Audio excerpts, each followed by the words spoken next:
National Coming Out Day is Sunday, October 11th, a day that means so much to so many people. Joining us now is Dr. Tim Seelig, LGBTQ rights activist and author of his new book, Tale of Two Tims, Big Ol' Baptist, Big Ol' Gay. Thank you so much for being here, Tim. It's my pleasure. Thank you.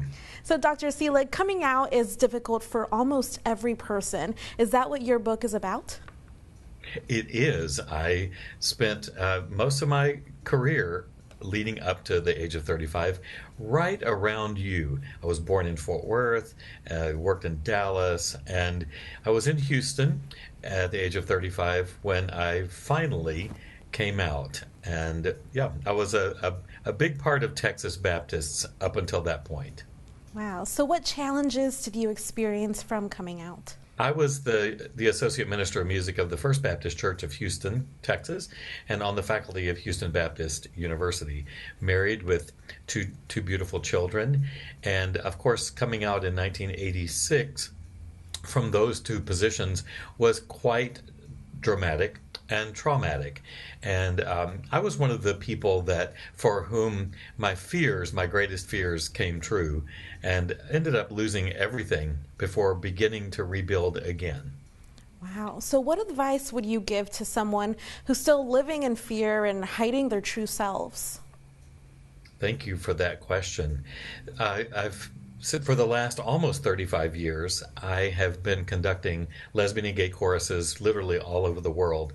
And I've had thousands of singers, lesbian and gay, transgender singers, under my tutelage. And I have had so many that were unable to see their way clear to come out and be who they were. I am the worst case scenario, as I said, in that my fears all came true, but immediately I had a sense of peace and calm because I finally was no longer lying to everyone around me. I would say to people pondering or who are in the closet and are so afraid, some people are like, oh my gosh, I think Grandpa will die if he finds out I'm gay. And the truth is no one's actually ever died from receiving that information. So don't borrow trouble from the future. It may be rough, it probably will be, but I've also never met a single person who said, I wish I had waited another day or another week or another year to come out. The courage it takes to do this is enormous, regardless of your setting. For some of you, it may be just, oh, of course, we already knew that. But regardless, the sooner you do it, the sooner you take that Band-Aid off, the sooner that those wounds that you're going to create can heal. Talk to me about Coming Out Day. What does it mean to you?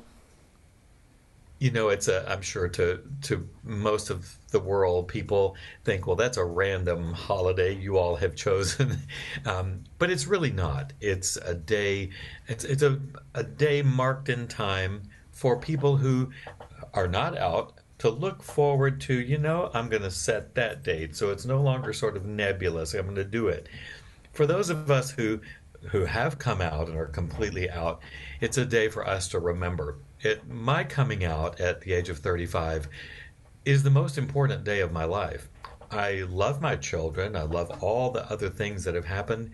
But for me, when that day came, everything after that was different. I saw the world saw me in a different light. And so on National Coming Out Day, I will remember that. And then finally, I think it's the important thing is that it is so important that you come out and be counted among our community. Because until you do, we really will not continue to have the equal rights we so deserve. Why did you decide to share your story in this new book? Oh boy. I lived an incredible 35 years with doing all the things that everybody thought I would do. And I'm a bit of an overachiever, and so I was successful at those things and in large churches and schools and singing all over the world. And yet at the very core of my being, I was lying.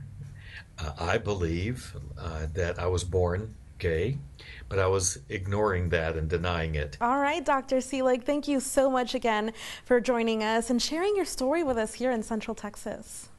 Thank you. My pleasure.